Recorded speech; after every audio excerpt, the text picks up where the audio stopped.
Service in Topeka has issued a severe thunderstorm warning for southeastern Riley County in northeastern Kansas, northwestern Waubonsee County, until 8:30 p.m.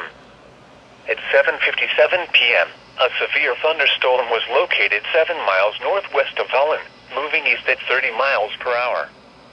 Expected hazards include 60 miles per hour wind gusts and quarter-size hail. This is a radar-indicated threat. The following impacts are expected. Hail damage to vehicles is expected.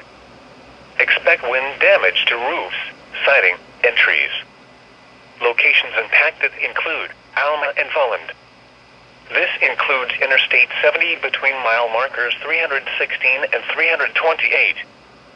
For your protection, move to an interior room on the lowest floor of a building. A tornado watch remains in effect until midnight for northeastern and east central Kansas.